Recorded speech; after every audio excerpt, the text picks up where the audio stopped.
As per today's topic, we'll be talking about clinical practice of cardiology through Ayurveda.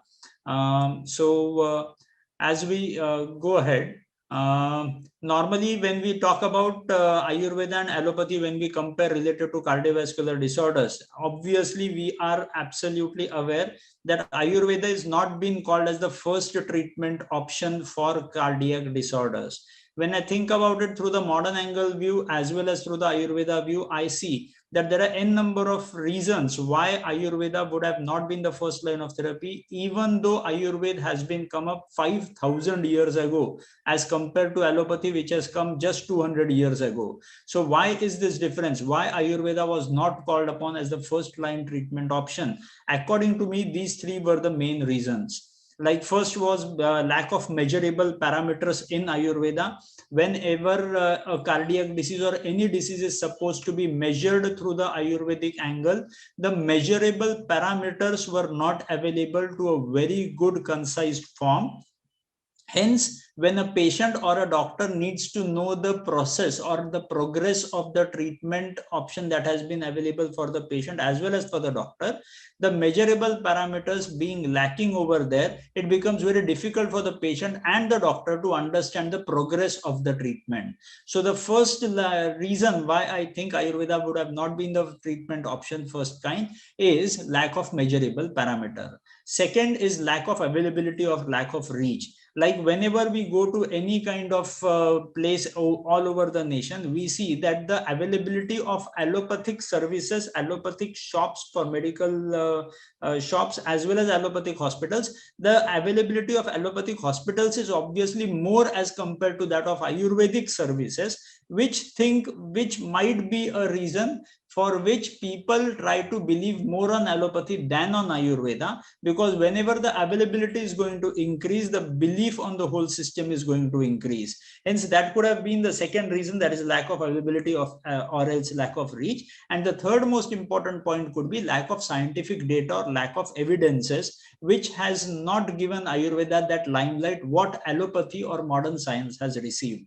So when I thought about all these three reasons why Ayurveda have not been the first line of therapy, and Madhav Bag having a target of making Ayurveda the first line therapy in chronic cardiac disorders, we started working on these 3 points. As we went ahead, we could see that in cardiological disorders, mortality in 1990 related to heart disease in our nation, the mortality of cardiac patients in our nation in 1990, it was 15.2%. That means about 15.2% of deaths that used to happen were due to cardiac disorders in 1990. And since then, the angioplasty and bypass era began, which were supposed to reduce down the mortality of cardiac disorders. But unfortunately, even though angioplasty and bypass have come up, the mortality hasn't reduced related to cardiac disorders in 2017 also. But unfortunately, what has been seen is instead of reducing down the mortality in 2017, the overall mortality due to cardiovascular disorders, in spite of angioplasty and bypass surgeries, the mortality has increased double. That means earlier the mortality, which was 15.2%, has scaled up to 28.1% in 2017, which was there 15.2 in 1990. So what are we supposed to understand from here is, obviously, angioplasty and bypass surgery is not the right treatment option that we are looking out for. We are supposed to look out for a better option, which is going to reduce down the burden of cardiovascular diseases in our nation. As we go ahead, what are we supposed to understand is, when we talk about cardiovascular disorders, diabetes and blood pressure form a very, very important raw material for the formation of these heart diseases in our nation. If at all we talk about diabetes in our whole population, about more than 9.7% patients are already diabetic, and equal number of percentage are into pre-diabetic, but tomorrow are going to get converted into diabetes. So as a whole, we talk about 15 to 18% people of our nation are already into the form of diabetes or pre-diabetes. At the same time, if at all we talk about hypertension, already 12.1% patients are diagnosed with with hypertension, while equal amount of people are into the zone of hypertension but are not diagnosed due to some other reason. That is what n number of research papers say. So as a whole, if at all we talk about 15 to 20-25% of population of our nation is already with some or the other risk factor of heart disease in India, which is going to get formulated into heart disease sooner or later. Hence, when we went ahead and thought about improving the whole scenario of this cardiovascular disease burden in our nation and reducing down the mortality, we thought of conducting animal trials. The thought that came in my mind was from this point, that whenever I was learning my modern medicine in the year 1994, what I could understand was, in the pharmacology subject which was taught in allopathy, all the medicines that were taught in modern medicine had a specific mechanism of action. That was first point that I learned. And the second point that I learned was, most of the medicines which were taught in pharmacology in our modern medicine syllabus, most of those medicines had their origin from some or the other herb or some other Ayurvedic plant. So when we started analyzing this, what I realized was, we need to conduct some animal trials of our Ayurvedic herbs, by which we could understand what is the exact mechanism of action of these herbs in these specific disorders. Like whenever we learn our Ayurvedic text and we try to go through various adhyay of Prameha or maybe Rudro or n number of such adhyay, there are n number of herbs which have been already been mentioned in these Ayurvedic texts, and the mechanism of action of these herbs, if these are understood very well, I am sure then the confidence of using these herbs in these disorders will increase many folds in our Ayurvedic doctors. Hence, we plan to conduct animal trials, and the first disease that we talked about was hypertension management. We tried n number of herbs for hypertension management, and you could see over this on this slide is n number of herbs like Brahmi, Shunthi, Vacha had a specific mechanism of action which we could analyze on the animal trials of having calcium channel blocking effect. Brahmi and Shunthi, if at all you see, have calcium channel blocking effect. Hence, what do we derive from here is, if at all a patient of systolic hypertension comes down to you in your clinic, Brahmi and Shunthi could be the best medicines which could be useful in treating these patients of blood pressure having systolic hypertension. At the same time, if at all we talk about Vacha, Bibhitaki and Pippali have an action of angiotensin converting enzyme inhibitor, which has been proven on animal trials. So what we understand from here is, if at all a patient comes to you with a specific diastolic hypertension in which you need some kind of angiotensin converting enzyme inhibiting activity of herb, in this case you can use Vacha, Bibhitaki or Pippali, so that they would exhibit their angiotensin converting enzyme inhibition effect to reduce down the diastolic blood pressure. At the same time, medicines like Punarnava are being proven to have diuretic effect as compared to that of Lasix as well as Ditor. So if at all we start utilizing these herbs, which are being proven now to have a specific mechanism of action, due to which we can utilize these medicines, these herbs, in specific targeted blood pressure groups, then the whole management of these diseases becomes easier, and the doctor as well as the patient has a typical parameter to monitor as you go ahead in the progress of the disease. Along with hypertension, we also try to have some animal trials for diabetes management also. In case of diabetes management, we could see that animal trials gave us good insights about mechanism of action of these herbs.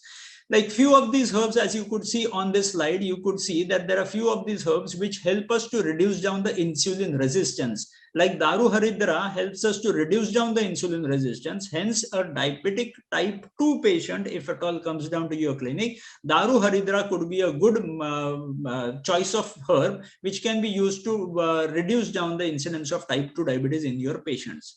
Along with that, if at all we talk about beta cell regeneration, all those patients who are very, very close to become type 1 from type 2, in these cases, the beta cell regeneration effect has to be improvised, and Amal Amlaki is one of the best medicine that can be helped to improvise the beta cell regeneration.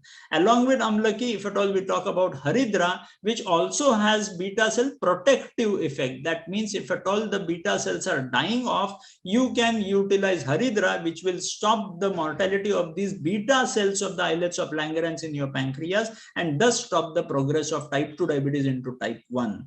Along with that, if at all you talk about Gudmar, which is an insulin secretagogue, Gudmar also has been shown to reduce down the absorption of carbohydrates from the gut and does help in reducing down the blood sugar of these patients. Along with that, Banaba has a very good improvement seen in improving the insulin secretion from the pancreas beta cells of islets of Langerhans. So as a whole, if at all we understand the mechanism of action of each and every herb that has been explained in our Ayurvedic text, it becomes very, very easy for an Ayurvedic graduate to use these herbs in their patients very easily. As we went for diabetes and blood pressure, the questions that are normally been asked is about blockages management also. When it comes to coronary artery disease management, it was again a challenge to show whether these blockages do reduce or not with our Ayurvedic therapy. So that's a favorite question that every Ayurvedic graduate as well as a modern graduate, whatever post-graduation that person exists with, has a typical question: do the blockages reduce with these kind of herbal management? So we continued with our animal trials for proving this effect, and you could see the upper two slides that could be seen are the negative control. That means we tried to feed these animals with high cholesterol, high fat diet, in which we could generate those kind of plaques in these animals' blood vessels. Over here, the arrows that are being shown in this is a blood vessel histology, where you could see that the arrows that are being shown are the fat cells which are being deposited inside the blood vessels of these animals. You could see that these clumps are the fatty tissue that has been deposited in the animals' blood vessels due to high fat, high cholesterol diet that was fed for these animals 6 weeks continuously. After feeding these for 6 weeks, after 6 weeks, few of the animals were sacrificed and were seen that yes, the plaques have been generated. Then after 6 weeks, we continued these animals to feed with this kind of herbal medicine, and after more 6 weeks, we sacrificed these animals also and had an histopathology done for these animals, where we could see that the plaques in these blood vessels had completely regressed, and over here the endothelium of this blood vessel you could see has been intact, which clearly shows that the plaque regression is possible with herbal medicine. And then the question arises, what such medicines were used, what such herbs were used to regress these blockages? The list is there in front of you. In Ayurveda, it has been already explained that there are herbs which are normally called as Amla Rasatmak Dravya, which are normally called as Ridya, and these herbs were normally used for these animals to regress these plaques. And you could see that Vrukshamla, Matulunga, Amlaveta, such kind of herbal medicines were used, which are Amla Rasatmak and which are already been mentioned by Ayurveda text as Ridya. So nothing great was done, but just research was done for these herbal medicines, which were again proven back to understand that yes, whatever has been explained in the Granthas is absolutely right, and we need to conduct such kind of animal trials. So whatever knowledge was gained from my father's aspect through some kind of legacy that I had, I tried to conduct a trial for a Panchakarma therapy, which we coined as Sampurna Hriday Shuddhikaran. Now, on the basis of these animal trials, on the basis of the knowledge that I had gained from my father, all clubbed together, we tried to coin up a procedure of Panchakarma called as Sampurna Hriday Shuddhikaran, which was supposed to be utilized in chronic heart failure patients. Now, what do you mean by chronic heart failure patients? Patients who normally feel breathless while walking, while climbing up the stairs. Normally, they feel breathless, they couldn't walk for longer distances. Such patients have a very low VO2 max, very low MET value on their stress test, and that is what has been termed as chronic heart failure by modern medicine. So we tried to enroll about 695 such patients in a span of about 2 to 3 years in this trial, and tried to complete this Sampurna Hriday Shuddhikaran therapy for these individuals. And we could see that these 695 patients showed a drastic improvement in their chronic heart failure syndromes and improve the quality of life questionnaire. And this paper, which was the first ever paper to be published in the Journal of Lancet related to Ayurvedic Panchakarma procedures. So till now, Ayurvedic Panchakarma procedures were never published in any kind of modern medicine. This was the first ever research paper to be published in Lancet, in which 695 chronic heart failure patients were tried upon by this Panchakarma therapy, which shown that the patients improve in their quality of life with the help of Sampurna Hriday Shuddhikaran therapy. As we went ahead and published this research paper in the international forum, there were n number of questions which were asked in Hong Kong, where we tried to publish this paper.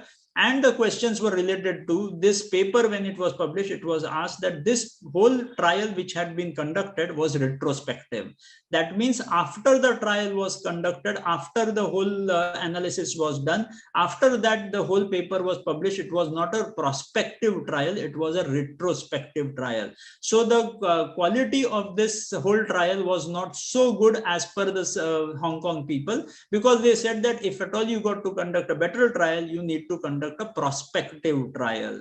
As well, the second question that few of the cardiologists over there were asking about was, does the ejection fraction improve with this kind of therapy? That was a typical question to be asked by every cardiologist. So when we came back to India, we conducted a better trial, which was prospective trial, and which worked on the ejection fraction improvement. So the question that was put up to us was, does the ejection fraction improve with this heart failure treatment? Then we had conducted a trial on 133 patients. When we tried to conduct this trial on 133 low ejection fraction patients, so such patients who had suffered heart attack and were suffering with low ejection fraction, the pumping power of these hearts were reduced down. Such 133 patients, when they were enrolled in this trial, we could see that the ejection fraction, which was about 39%, had improved to 45% in a span of 30 days, which was shown on 2D echo. So what could be gathered from here is, when this paper was published in the British Journal of Medicine and Medical Research in the year 2014, we could clearly gather from this data that the ejection fraction can be improved with Ayurvedic therapy, that is the Panchakarma therapy of heart failure reversal therapy, in which the ejection fraction has seemed to be improving from 39 to 45%.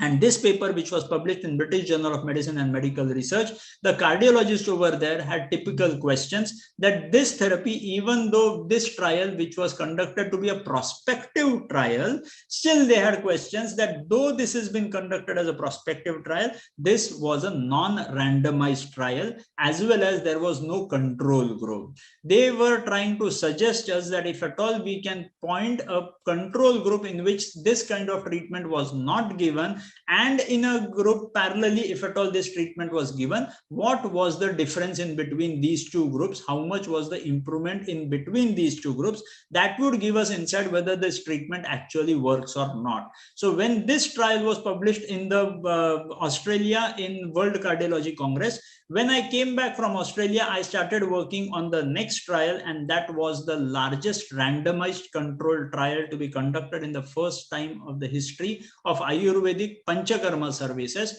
in which this trial was supposed to be conducted by the cardiologists themselves, because this trial needed a recruitment of patients who were typically heart patients, and the Clinical Trial Registry of India, the CTRI, had mentioned that this trial, if at all has been performed on the typical severe cardiac patients, then cardiologists need to be the principal investigator. So over here we could see that this trial was a prospective trial. This was a controlled trial in which two arms were being supposed to be planted, the arm A and the arm B. If you could see, the arm A group were supposed to be given the conventional allopathic treatment, the OMT, oral medical therapy of allopathy, plus the heart failure reversal therapy of Panchakarma.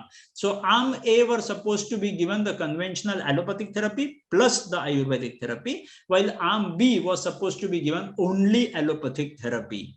So this was a multi-centric trial, as well as this trial was asked to have 18 weeks of follow-up post the treatment. So what was supposed to be answered by this is we are supposed to check the VO2 peak in ml per kg body weight. Why is this VO2 peak important? Is what does normal American Heart Association say that if at all the VO2 peak increases by even 1 ml per kg body weight, you are supposed to reduce down the chances of heart failure or disease or the mortality of heart failure by 15%.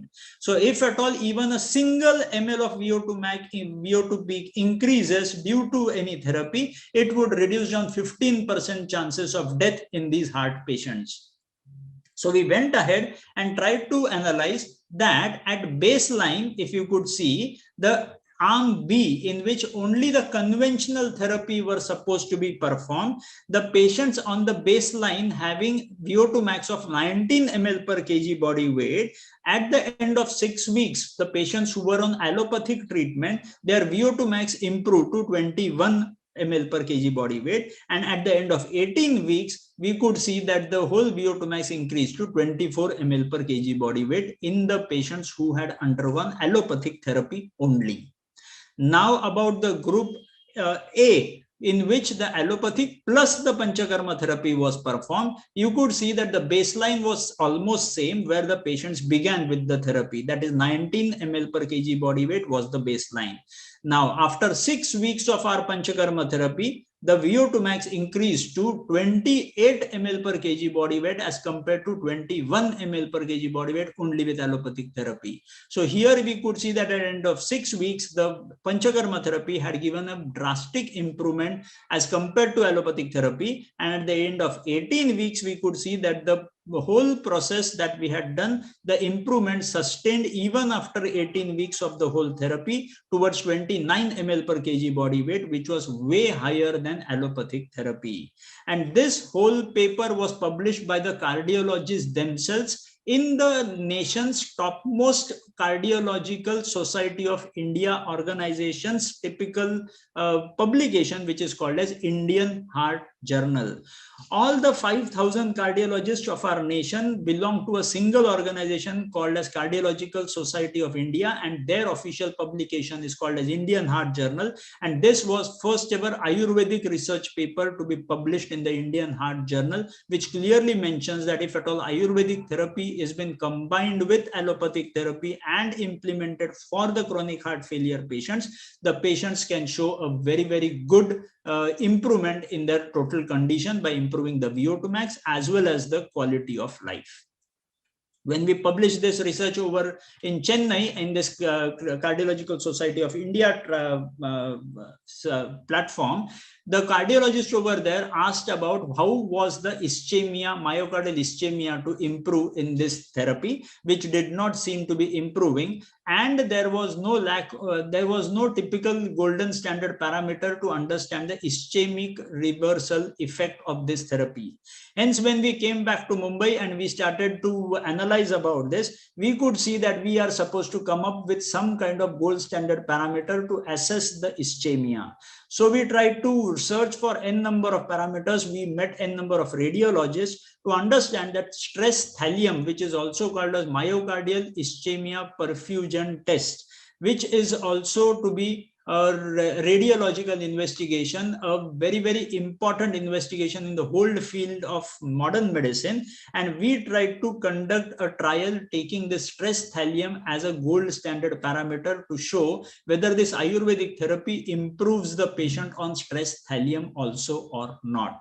Now, stress thallium is a radioactive isotope which is supposed to be injected in the patient's venous system. From here, the radioactive isotope travels to the patient's heart and gives a typical color to the heart vasculature if at all the blood supply is reaching to the vasculature of the myocardium.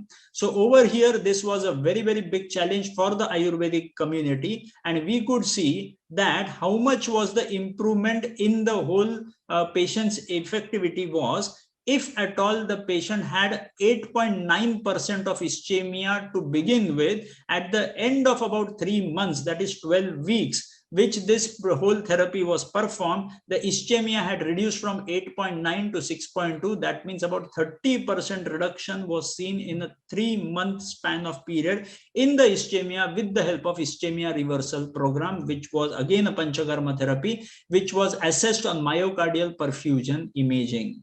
And over here you could see that the encircled part in the before slide, you could see that the orange red color that you could see over here is the blood supply, while this whole strangulated part where the orange red color has almost disappeared, you could see that this is the part where there was a blockage, where there was lack of blood supply to this myocardium. But after 3 months, if at all, you could see this after slide, you could see that the blood supply has drastically improved in this patient. And this is how the myocardial perfusion imaging scan process is being reported. So this paper was published on the world's topmost medical platform of cardiology, which is called as European Society of Cardiology. In the European state of Vienna, I had presented this paper in the European Society of Cardiology, where all the cardiologists had applied good amount of knowledge to read this paper, and they had to understand few limitations, which they asked me over there in Vienna itself, that what happens with the long-term survival and mortality of these patients which have been treated with Ayurveda. I had a good question mark on my mind. When I came back to India, I started assessing for this long-term survival statistics of our patients who were treated in Madhavbagh. We could see that as compared to other therapies, like if at all post PTCA, if at all you talk about angioplasty, the 3-year survival which has been seen post angioplasty in these heart patients is about 73%.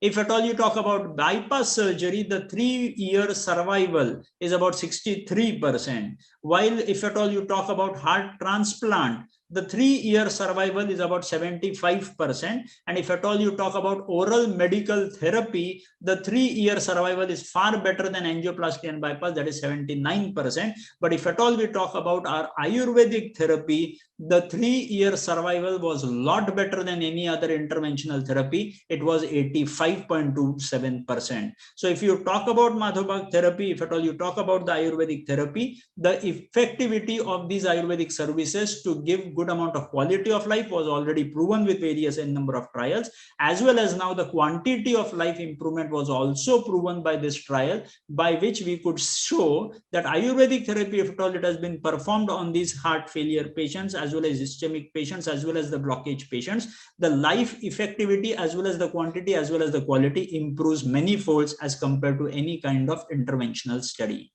So as a whole, if at all we see the whole treatment of Ayurveda, if at all it's been performed with good protocolized management, we could see that the whole survival can be improved to 85.24% and the mortality is 14.6%. Now the trial that has been going on in the recent future and which is supposed to be published, we have seen that the mortality has still reduced on from 14% to only 5%. That trial will be published sooner in next couple of months.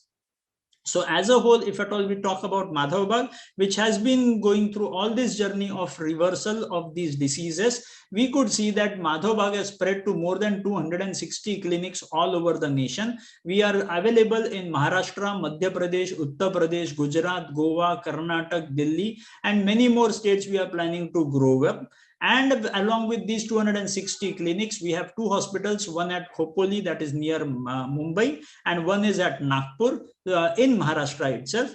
Moreover, we are also spreading into the rural areas, 50 or more rural OPDs that we are going ahead with. More than 450 Ayurvedic doctors like you are already there practicing this Madhavbagh science of medicine, treating these heart patients, and more than 5 lakh successfully treated patient database is available in our clinic management system that we are normally using.